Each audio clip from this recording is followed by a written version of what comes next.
wabarakatuh. Waalaikumsalam warahmatullahi wabarakatuh. Bismillah walhamdulillah.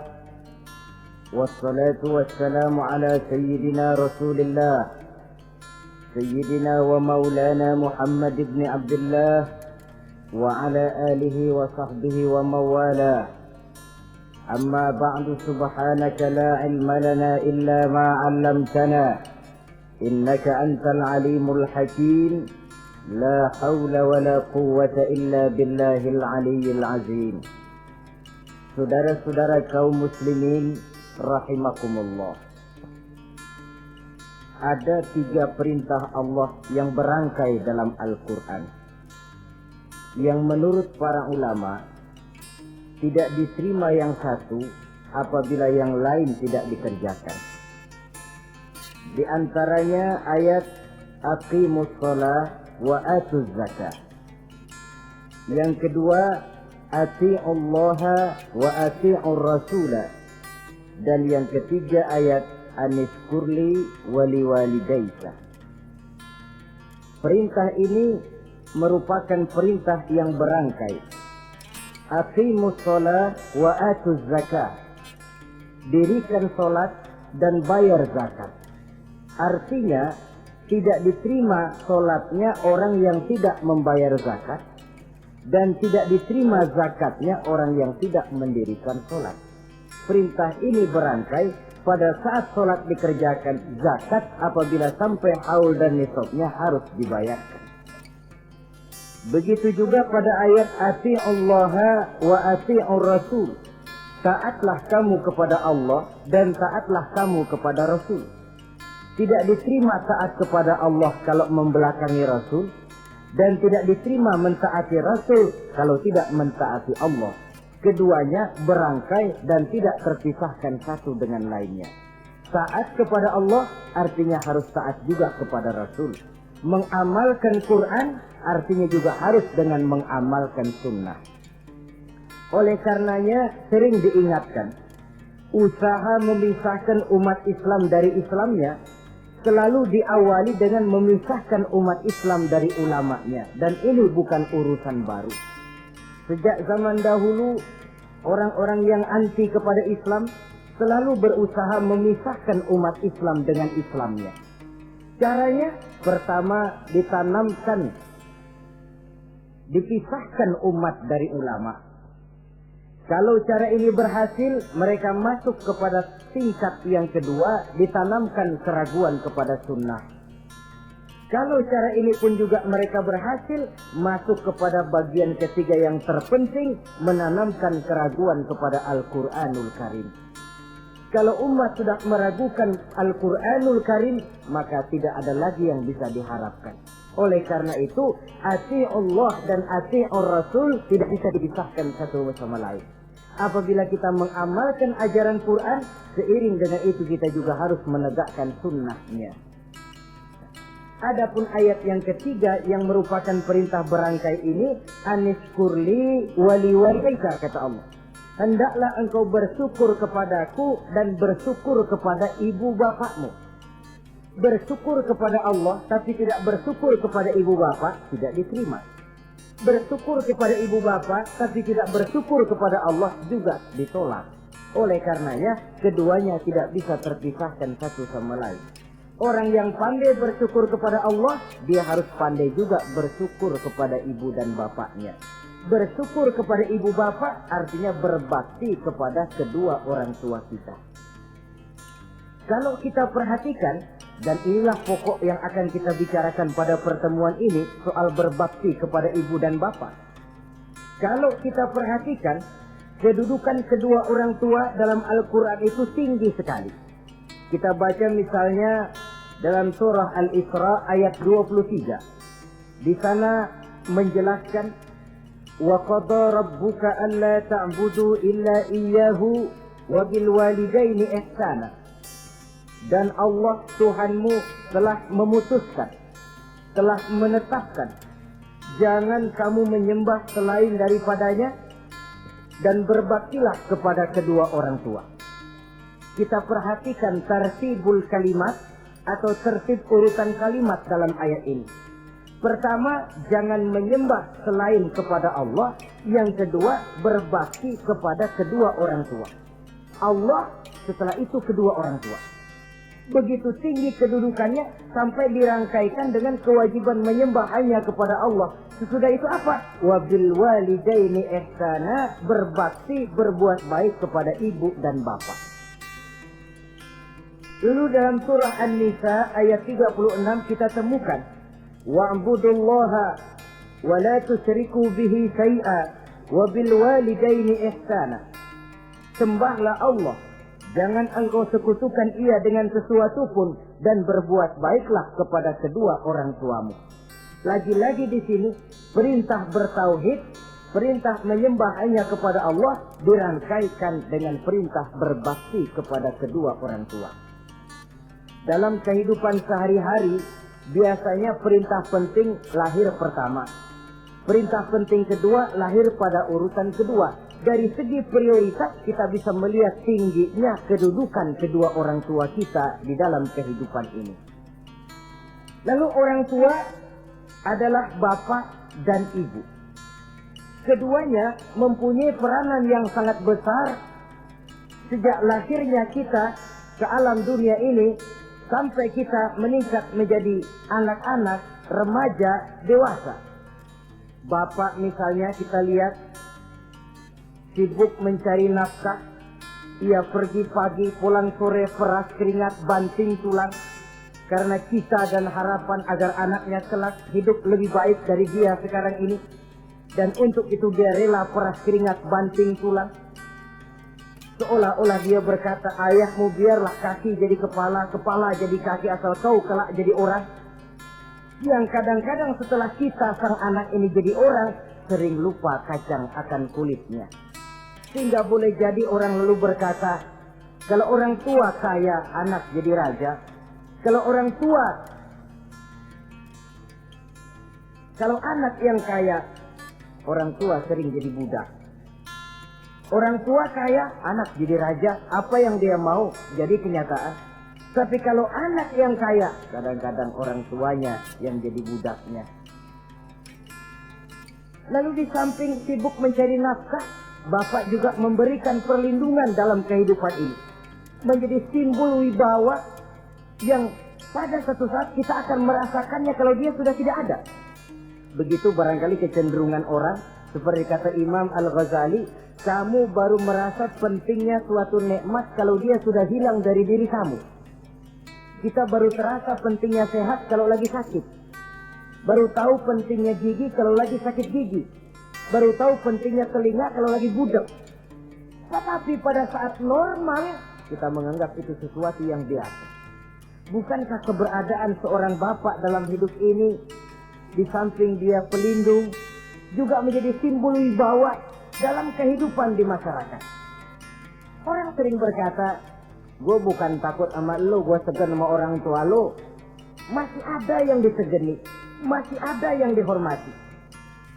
Pantas saja kalau kita ambil dari sejarah, ketika baginda Rasul ditinggal wafat oleh Khadijah, oleh pamannya Abu Thalib, gangguan kafir Quraisy makin meningkat. Kenapa? Kemarin-marin mereka mau menghadang Nabi, mau menghantam Nabi, masih mandang Khadijah binti Khuwailid, seorang bekas janda bangsawan. Mereka masih memandang Abu Thalib, orang tua yang disegani.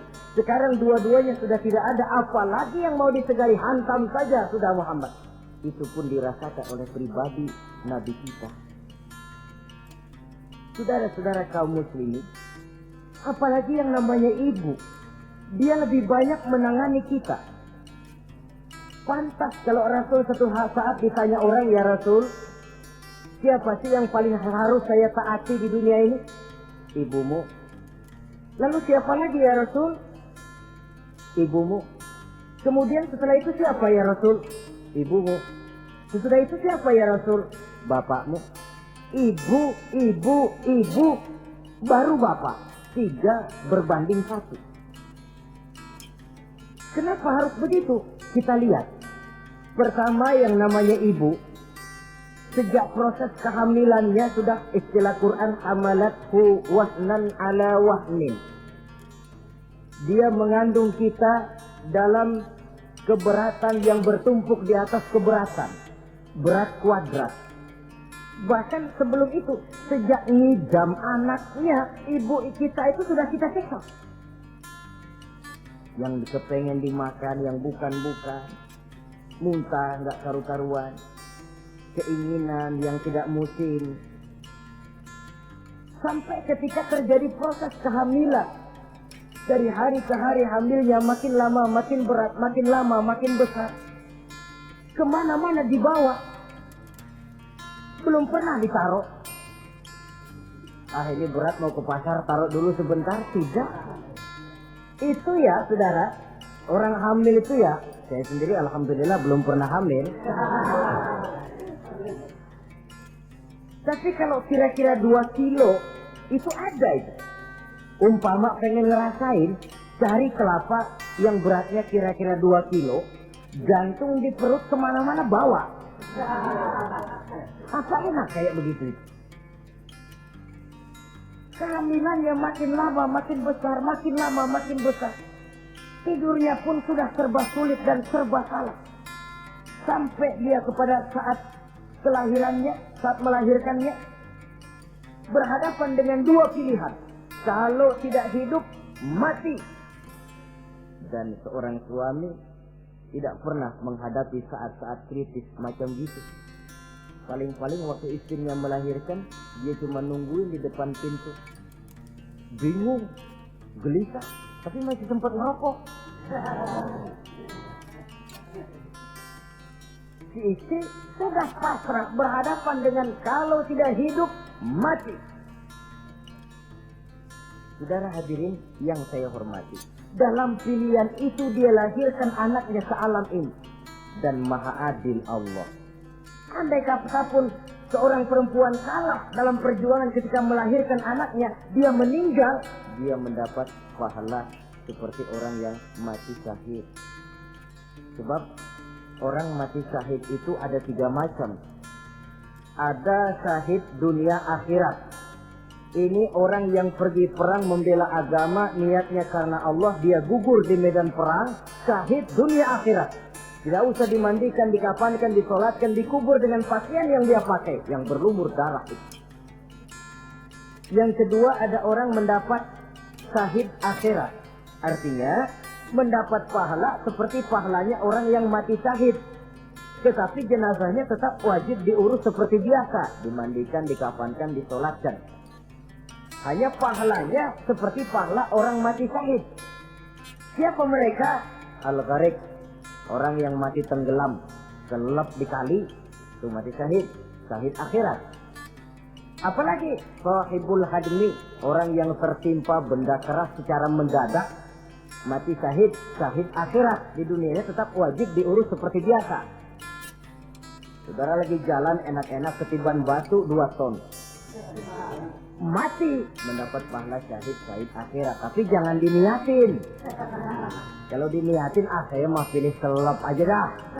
Lalu nyebur ke kali, mati, syahid. Tidak. Konyol malah itu, bunuh diri namanya. Nah, di antaranya yang mati syahid itu perempuan yang meninggal pada saat melahirkan anaknya. Tapi masalah kita dalam pilihan antara hidup dan mati, dia lahirkan anaknya ke alam ini. Lalu proses mengasuh dan membesarkan lebih banyak sang ibu ketimbang sang bapak. Tengah malam, bapaknya sudah asyik tidur lelap. Si ibu masih saja berkutat dengan anak bayinya. Dibungkusnya pakaian, si anak pun pipis, digantinya itu. Setelah itu dijaganya juga dari gigitan nyamuk. Sehingga pepatah bilang kasih ibu sepanjang jalan, kasih anak sepanjang galah. Ini berarti bahwa bagaimanapun upaya hendak menebus jasa daripada ibu, memang sulit untuk tersebut. Oleh karenanya saudara-saudara, pantas saja kalau Nabi sampai 3 kali ibumu, ibumu, ibumu, setelah itu bapakmu.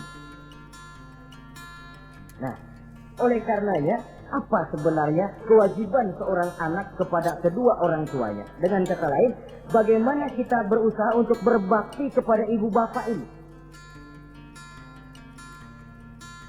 Di dalam kitab Tanbihul Ghafilin ada dijelaskan lil walidi 'alal waladi asharatu huquqin. Orang tua mempunyai 10 hak terhadap anaknya. Dengan kata lain, kewajiban anak kepada orang tuanya ada 10. Pertama, at-ta'am in ihtaja. Memberikan kedua orang tua makan kalau dia keduanya memerlukan makanan. Malah yang lebih ideal dia usahakan agar makanan yang diberikan kepada kedua orang tuanya lebih baik dari yang dia makan sendiri. Kita kadang-kadang beli juga kue, buahan, tapi kita sortir dulu. Di rambutan yang kontes-kontes kasih babak sono. Saudara hadirin yang saya hormati, suatu saat Nabi Musa pernah memohon kepada malaikat Jibril, "Ya Jibril, tolong tunjuki siapa kira-kira teman saya di surga nanti." Lalu Jibril mohon kepada Allah, Allah memberitahu Jibril kasih tahu Musa, temannya di surga nanti tukang daging di pasar, jualannya di pojok parasnya begini-begini, semin. Nabi Musa ingin tahu apa keistimewaan tukang daging ini kok akan jadi teman saya di surga nanti. Dia samperin, "Assalamualaikum." "Waalaikumsalam." Lalu kenalan. Setelah datang waktu pulang, Nabi Musa ikut ke rumah tukang daging ini. Diambil daging, sampai di rumahnya, itu daging dia rebus. Dia rebus, matang, dia hidangkan kepada ibunya yang sudah tua renta. Disuapinnya ibunya. "Tiap hari kamu kerjakan ini?" "Tiap hari," kata si anak tadi. "Saya beri makan kedua orang tua ibu saya yang sudah tua renta itu." Si ibu setelah disuapin oleh anaknya berdoa, "Allahumma ja'al ibni jalisa Musa fil jannah." Ya Allah, jadikanlah anak saya ini teman Nabi Musa di surga nanti. Amalan si anak cuma nyuapi ibunya, tapi doa ibunya itu yang dijawab dan diterima oleh Allah. Si ibu berdoa, "Ya Allah, anak saya ini jadikan teman Nabi Musa di surga nanti." Allah kabulkan doa ibu yang tiap hari disuapi diberikan makan oleh anaknya. Jadi taruhlah kita sebagai anak ini, ibadah kita barangkali menyebabkan doa kita belum begitu diterima oleh Allah. Permohonan kita barangkali masih nyangkut di langit. Tapi jikalau kita bisa menyenangkan hati ibu bapak kita yang mendoakan kita, insya Allah makbul. Sebab orang tua itu doanya makbul, sumpahnya juga manjur. Kalau ibu sudah berkata, "Nak, air mata yang tertumpah terurai untuk mengasuh dan membesarkanmu, nak. Air susu ibu yang kau minum sampai kau tumbuh menjadi dewasa semacam ini, seluruh cucuran keringat dan jerih payah ibu rela, nak. Mudah-mudahan kau jadi orang berguna. Insya Allah hidup ada berkahnya." Tapi kalau hati orang tua sudah masghul, apalagi sampai keluar sumpahnya, banyak legenda-legenda, entah itu yang namanya si maling kundang, anak durhaka, entah itu riwayat-riwayat lain yang menjelaskan bahwa tidak ada keberkahan yang bisa tegak tanpa doa dari ibu dan bapak. Saudara-saudara kaum muslimin yang saya hormati, memberikan makan kepada kedua orang tua. Sekarang kalau kedua orang tua mampu bagaimana? Tidak jadi soal. Tidak jadi soal orang tua mampu atau tidak kita mengirimkan makanan.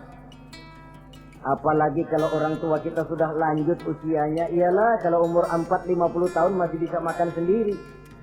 Tapi pada saat saudara yang berbahagia dikaruniai orang tua berumur panjang, 70, 80, 90 tahun, sesuai dengan janji Allah, "Wa man nu'ammirhu nunakkishu fil khalqi." Siapa yang kami panjangkan umurnya, kami kurangi bentuk kejadiannya. Artinya berkurang nikmat Allah itu. Panjang umur, nikmat berkurang. Artinya mata sudah lamur, pikiran sudah rada pikun. Nunakkishu fil khalqi.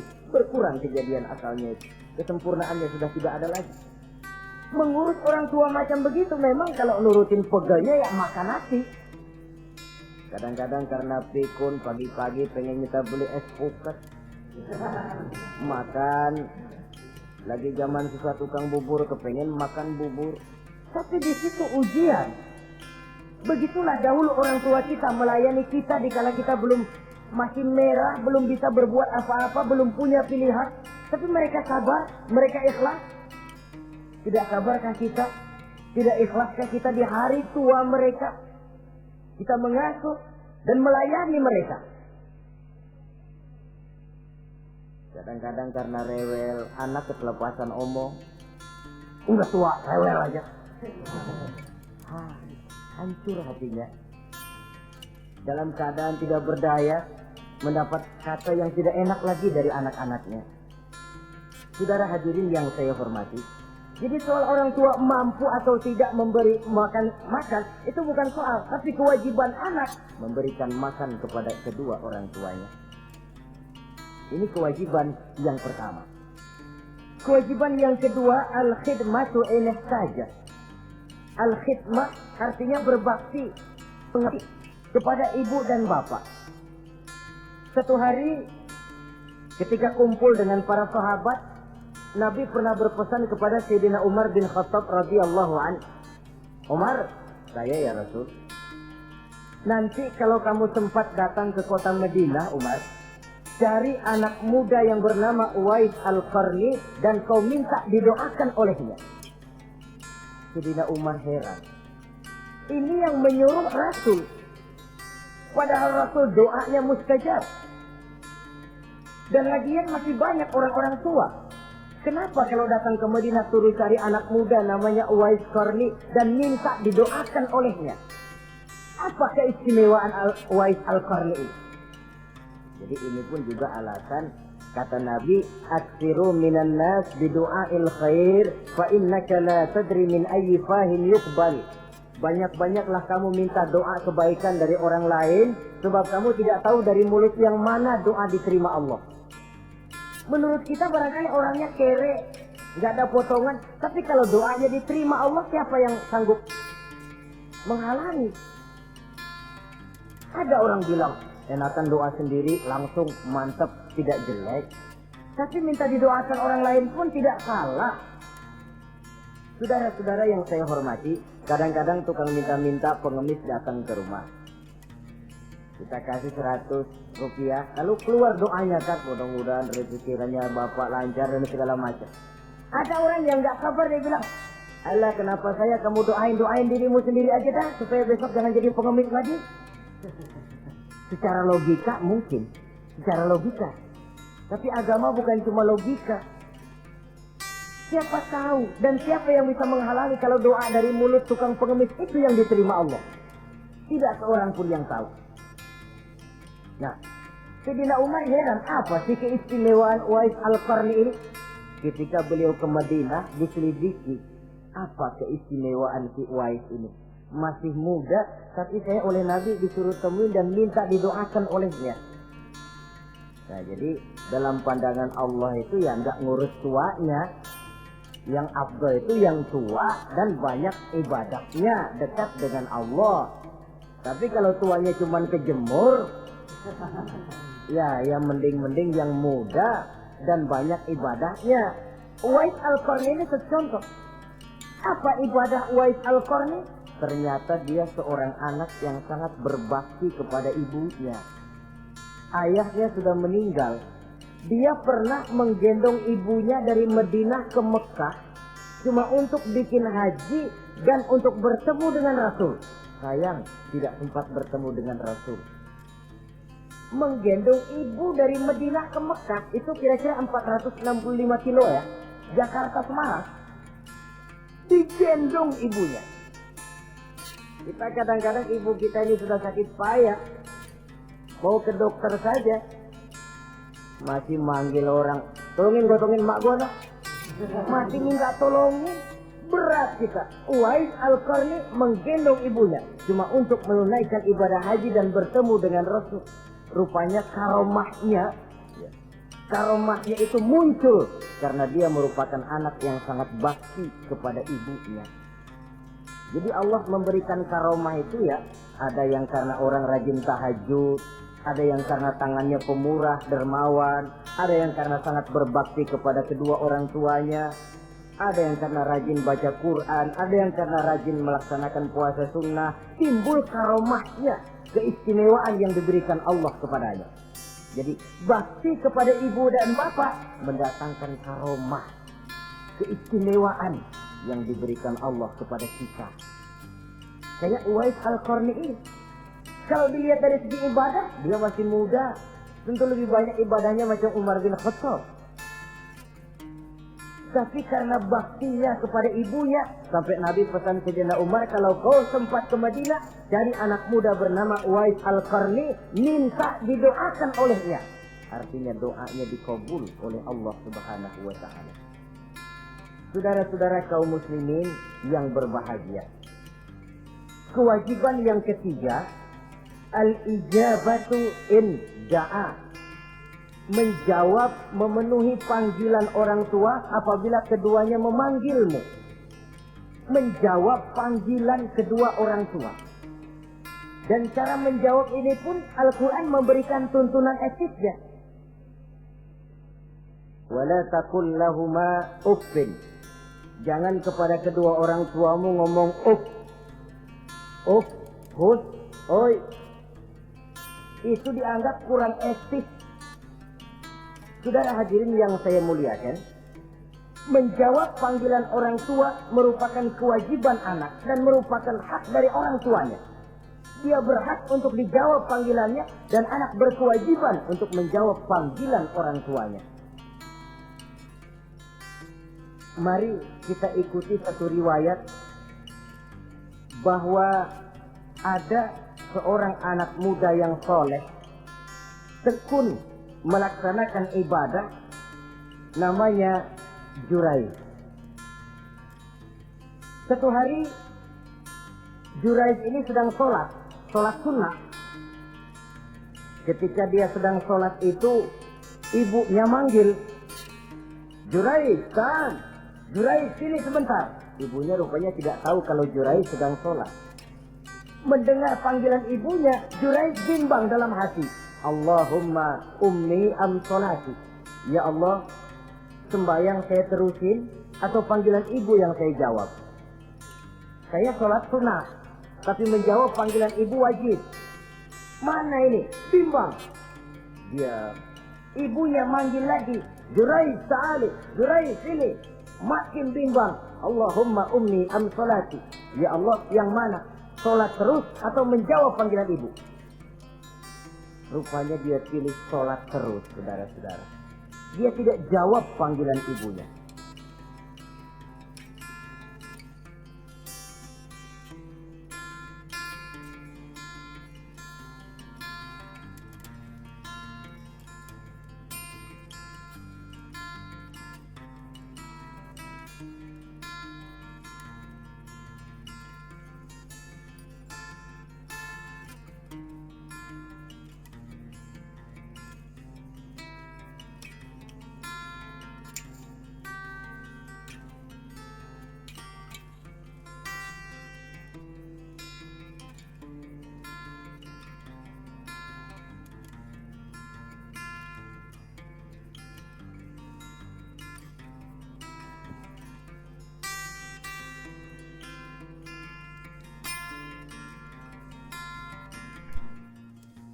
Karena panggilannya tidak dijawab ini, mangkel rupanya hati sang ibu.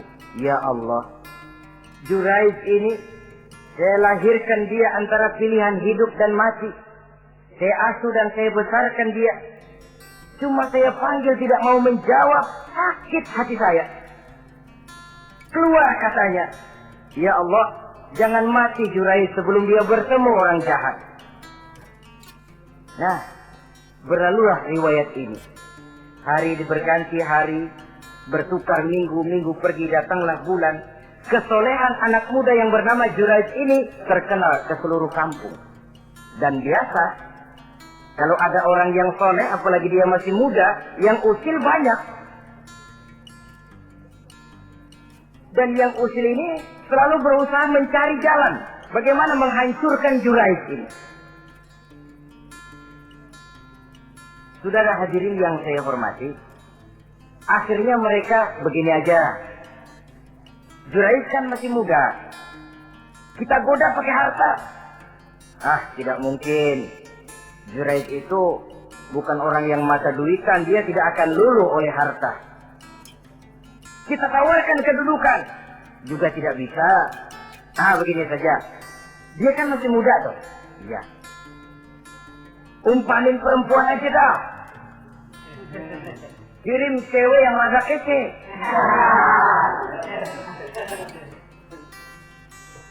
Dicarilah perempuan untuk menggoda Jurais ini. Sampai satu malam Jurais sedang ibadah di mihrab dalam masjid. Masuk perempuan ini dengan langkah gemulai, dengan suara merdu mendayu-dayu, mencoba merayu, membujuk, mempedaya, mempesona Jurais. Tapi nggak kena.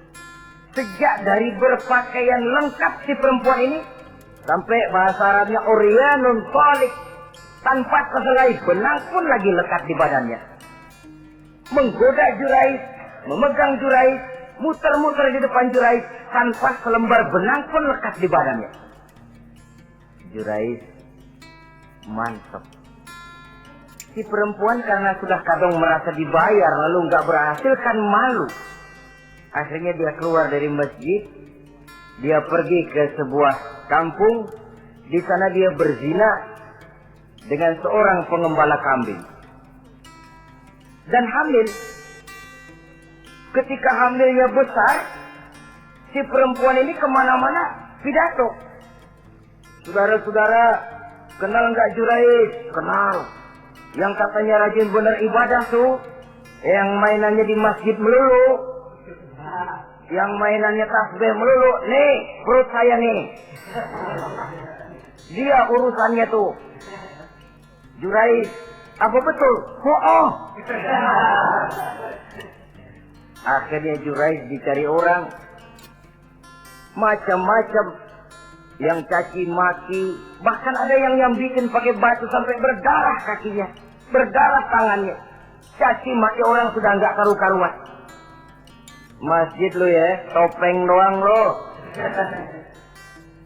Saudara hadirin yang saya hormati, kita lihat di sini, Jurais sedang sholat sunnah, dipanggil oleh ibunya, tidak menjawab.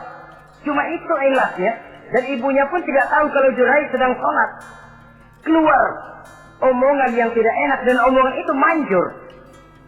Kata Jurais, saudara-saudara begini, apakah di antara saudara-saudara ada yang lihat saya melakukan zina dengan perempuan ini? Tidak ada. Lalu atas dasar apa saudara menuduh saya? Ya pengakuan si perempuan tadi. Nggak bisa dong kalau nggak ada saksi. Sekarang begini saja. Bagaimanapun saya ngotot, saudara nggak percaya, kita tunggu saja sampai si bayi ini lahir. Kita tanya dia nanti siapa bapaknya. Baiklah kalau begitu. Ditunggulah saat kelahiran sang bayi. Begitu bayi itu lahir ke alam ini, bron merah, masih orok. Setelah dibersihkan, ditekan perutnya oleh Jurais. Ya gulam, kul man abuk. Bayi, tolong kasih tahu siapa bapakmu. Dengan izin Allah itu orok, bayi yang masih merah ngomong, bapak saya tukang ngangon kambing di kampung Ano. Kata Jurais tuh kan, gua tuh juga bukan gua ya. Gak percaya sih ente, main sabot aja. Begini akhirnya nih, ternyata sedang sholat sunnah dipanggil, tidak menjawab, ibunya mangkel, keluar omongan tidak enak, itu masih manjur. Apalagi kalau nggak lagi ngapa-ngapain, dipanggil nggak jawab, atau menjawab dengan panggilan yang nyakitin hati, tentu saja lebih manjur lagi ucapan orang tua kita itu. Saudara-saudara yang saya hormati, jadi kewajiban ini al-ijabatu inda'a, menjawab apabila dipanggil. Teorinya mudah ini, prakteknya yang sulit. Pada suatu saat kita sedang menghadapi urusan yang sangat penting, orang tua mandi. Pada suatu saat kita sedang menghadapi tamu untuk sesuatu yang vital, orang tua mandi. Pada saat semacam itu, seperti ada hadis, tuan rumah wajib menghormati tamu. Itu sih mudah dalam situasi normal. Tapi coba malam kita sudah nggak tidur, begitu mau tidur baru mau ngelayat assalamualaikum tamu. kondisi begini untuk mengamalkan hadis tadi bisa apa tidak menghormati tamu dalam kondisi yang memang kita ini sudah mestinya istirahat. Mestinya kan hati kita, kamu nggak tahu diri banget, gue mau tidur. Datang.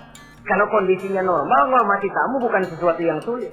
Begitu juga menjawab panggilan orang tua ini. Kalau kondisinya normal, mudah. Tapi dalam kondisi di mana kita berhadapan dengan pilihan ini atau ini, di situ akan kelihatan bakti anak kepada kedua orang tuanya.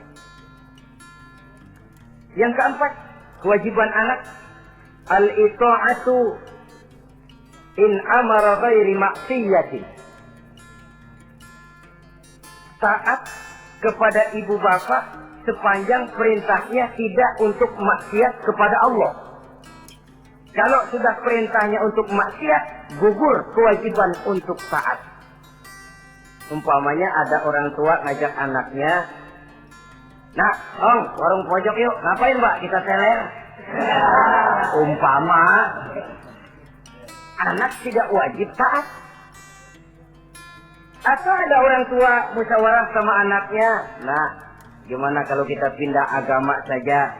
Tidak wajib taat.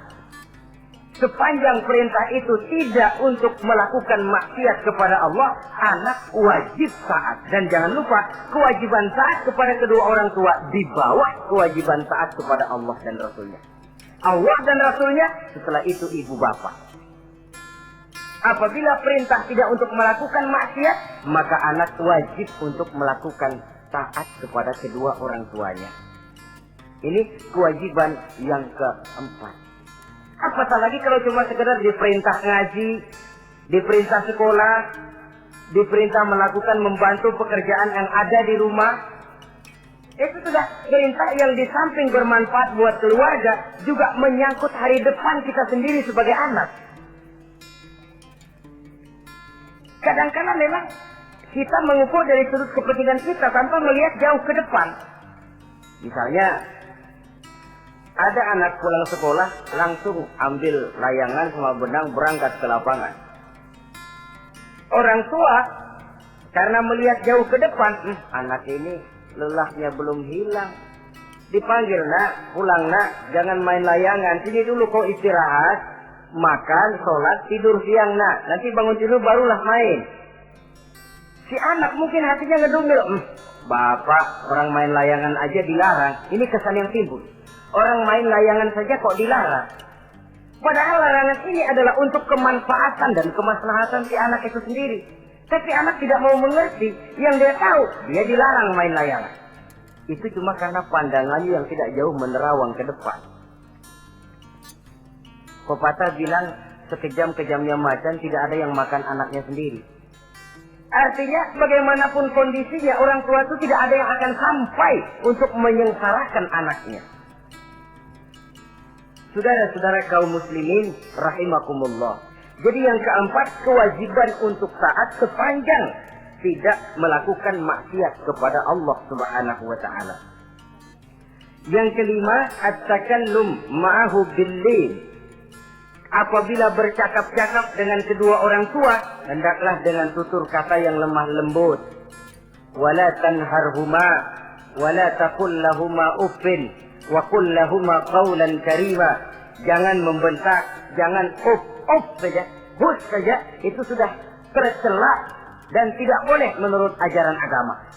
Apatah lagi sampai membentak, maaf, apalagi sampai melakukan tindakan kekerasan. Menendang orang tua, na'udzubillah, summa na'udzubillah. Memukul orang tua sendiri, Allah karim. Orang tua yang menyebabkan secara zahir keberadaan dia ke alam ini, sampai hati ditendang, dipukul, dibangsat-bangsati. Tidak ada kedurhakaan yang lebih berat selain daripada kedurhakaan kepada kedua orang tua sesudah orang menyekutukan Allah. Sehingga pantas kalau Nabi memberikan vonis, ridullah fi ridul walidain wa suhtullah fi suhtil walidain. Keredoan Allah di dalam keredoan ibu bapak, dan murka Allah pun berada dalam kemurkaan ibu bapak. Ibu bapak ridho, Allah insya Allah ridho. Ibu bapak murka, Allah murka. Jadi kebahagiaan apa yang bisa kita tegakkan dalam hidup tanpa restu dan doa kedua orang tua kita? Si anak mungkin karena pendidikannya lebih tinggi, pengalamannya lebih luas, pergi ke mancanegara, bisa segala macam bahasa, dididik secara canggih. Tapi apakah itu lalu berarti dia harus memalingkan diri dari kedua orang tuanya? Sama sekali tidak. Disinilah unsur yang namanya keberkahan. Maka sering dijelaskan orang tua adalah keramat hidup. Kita sering ziarah. Ya kadang-kadang kalau yang diziarahi kiai ya lumayan. Kadang-kadang yang diziarahi dukun yang sembahyang aja enggak. Cari mbah ano, cari ambah ano, cari keramat ano, cari keramat ini, cari keramat itu.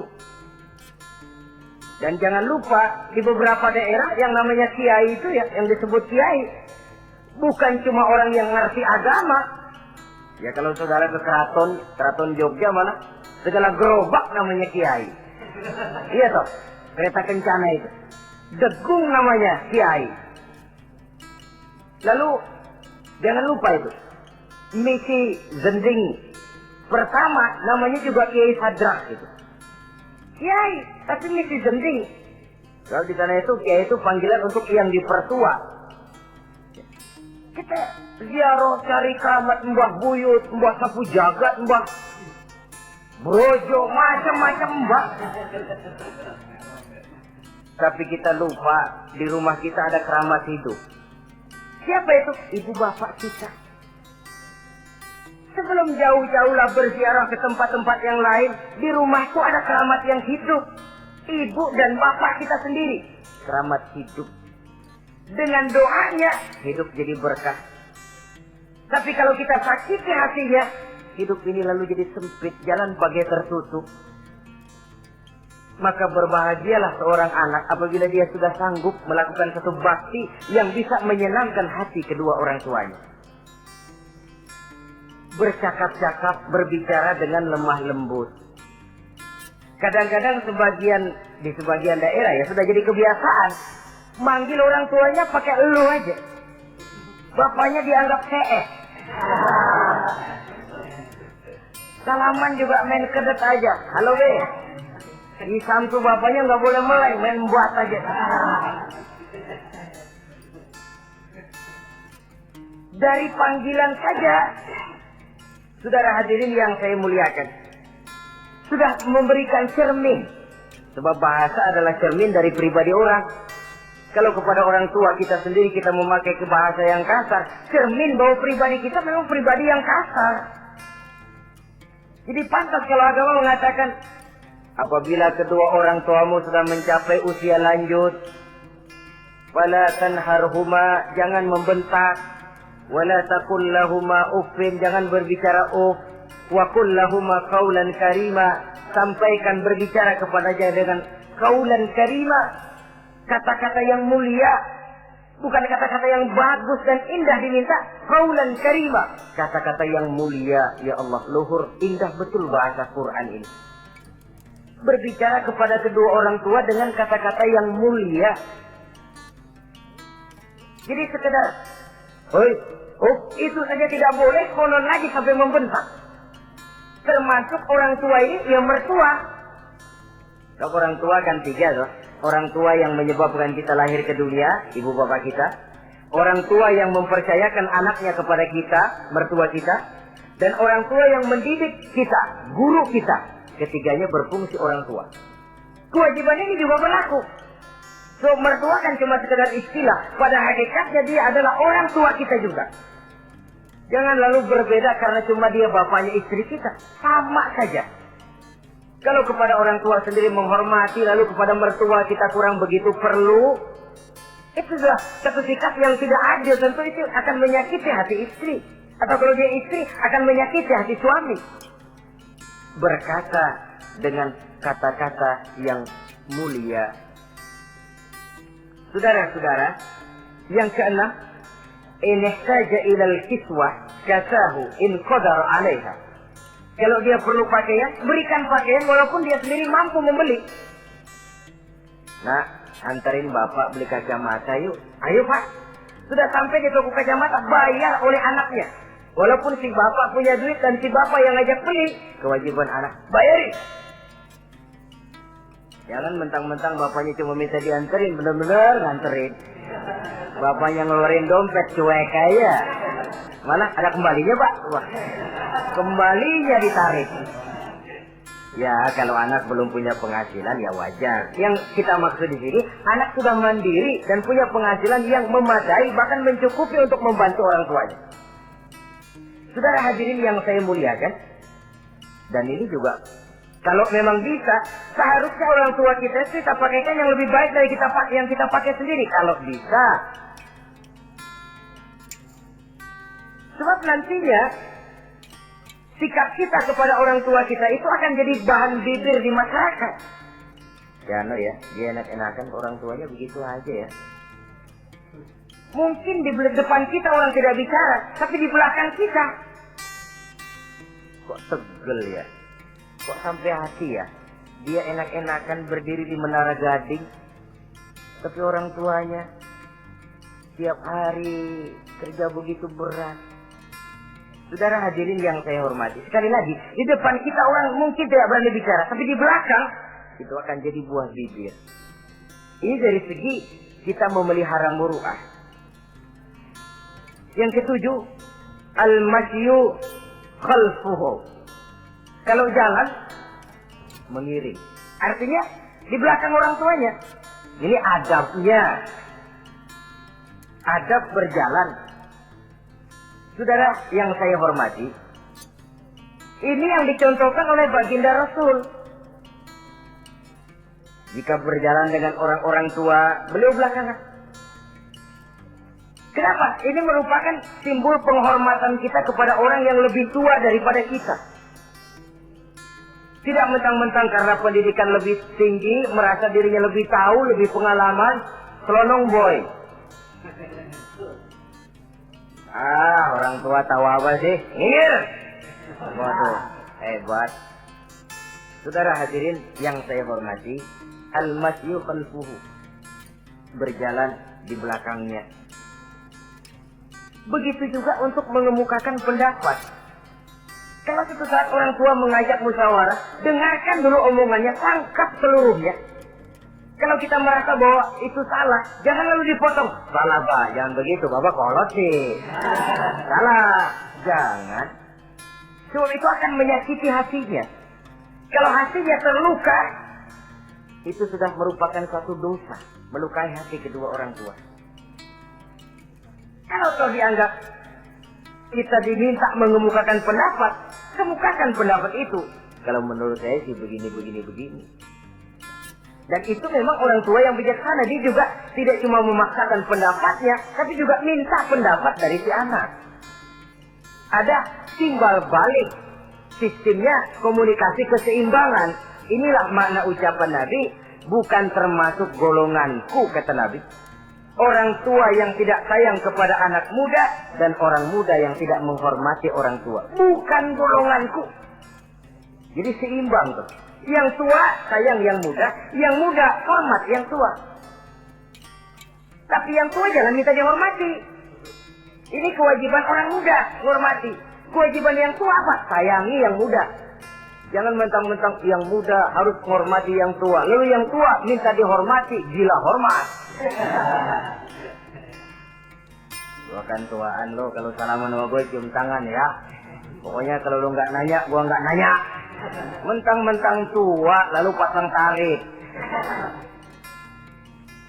Tidak, malah kalau menurut tradisi Islam ya, tradisi Islam saya katakan, Nabi itu siapapun yang beliau temui, beliau yang pertama kali memberi salam. Sebab bila dua orang muslim ketemu, yang terbaik adalah yang pertama ngasih salam. Si A, si B ketemu. Siapa yang paling baik di antara keduanya? Yang duluan ngucap salam. Jadi berebut ngucap salam. Kita zaman sekarang kadang-kadang kita sudah assalamualaikum yang nyautin kayak sirawan. Mukanya pakai ditekuk. Kita sudah yang muda mau menghormati, yang tua malah gila hormat.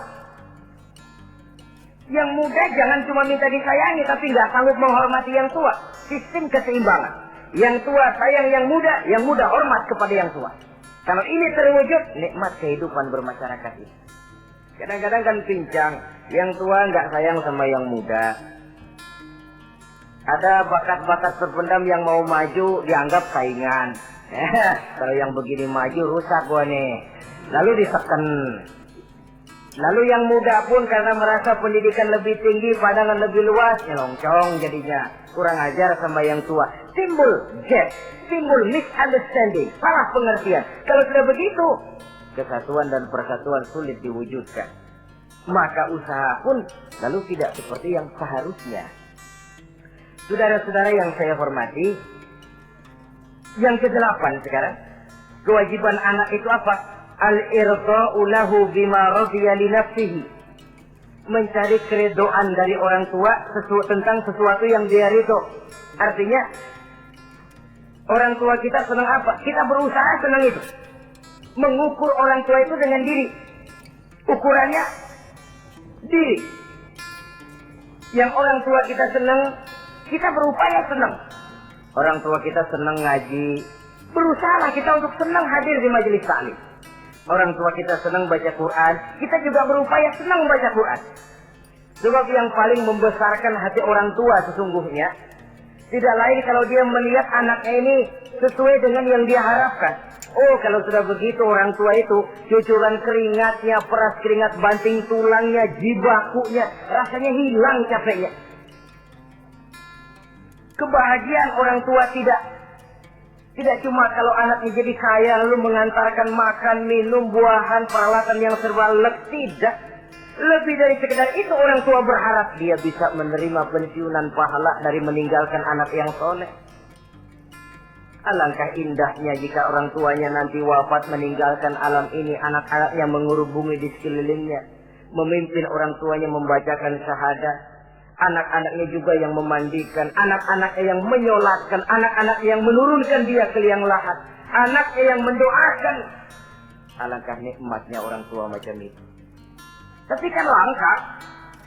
Di samping karena memang orang tua kurang mengarahkan, anak pun kurang perhatian ke arah itu.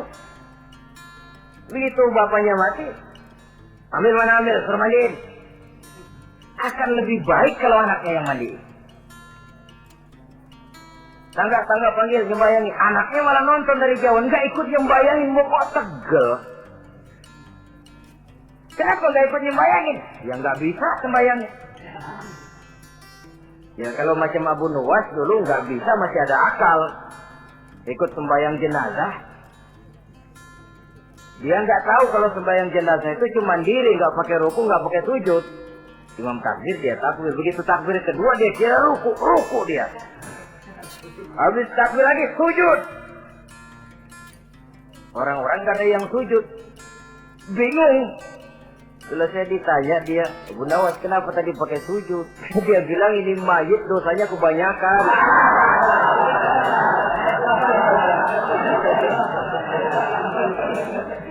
Jadi kalau nggak pakai sujud dosanya nggak diterima katanya. Dosanya nggak diampuni kalau nggak pakai sujud. Makanya saya pakai sujud. Itu sih akal-akalan. Jawaban orang kepepet namanya. Saudara hadirin yang saya hormati, baiklah ya. Yang ke-9, al-ikrahu lahu bima yakrahu li nafsihi. Membenci apa yang dibenci oleh orang tuanya. Orang tua kita nggak senang judi, jangan dekati judi. Orang tua kita nggak suka minuman keras, jangan cekek botol. Orang tua kita nggak senang kalau kita pulang sampai pagi misalnya, jangan pulang pagi. Orang tua kita nggak senang kita hanyut dalam arus pergaulan bebas, batasi pergaulan untuk menjaga hatinya. Kalau kita senang, tapi di depan orang tua kan harus berusaha menjaga hati kedua orang tua kita. Ini tidak berarti bahwa di depan orang tua baik lalu di belakang orang tua merdeka. Kalau di depan orang tua mah kalem, begitu orang tua hilang merdeka. Lalu berbuat semau-maunya, tentu tidak. Lalu yang ke-10, ad-du'a lahu bil maghfirah kullama da'a li nafsihi. Mendoakan kedua orang tuanya tiap kali dia mendoakan dirinya. Ya, kewajiban anak tidak lupa tiap kali berdoa untuk dirinya. Orang tuanya disertakan. Rabbighfirli wali walidayya. Ampuni saya dan ampuni dosa ibu bapak saya. Pak, itu kalau orang tua masih hidup, ya. Sekarang kalau orang tua sudah meninggal, bagaimana berbaktinya? Gampang. Pertama, antasila akrabaihima.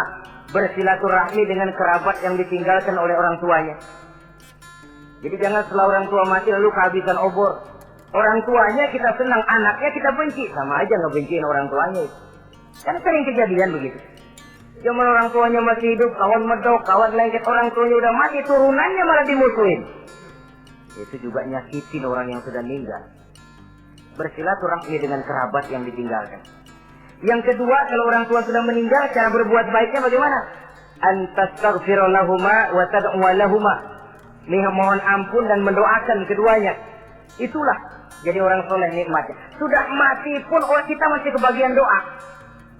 Orang soleh kemana-mana didoakan orang. Dia lagi tidur, ada yang sembahyang. Dalam tahiyat dia baca, Assalamu alaina wa ala ibadillahi sholihin. Ya Allah, berikan keselamatan kepada kami dan kepada hamba-hambamu yang soleh. Ini orang yang soleh, semua orang soleh kebagian doa itu. Walaupun dia lagi tidur, tidurnya didoakan orang. Dia sudah mati, kuburnya diziarahi orang, dibacakan doa. Lain kalau bajingan, liwat di kuburannya orang serem. Bajingan kemarin mati dipendam di sono.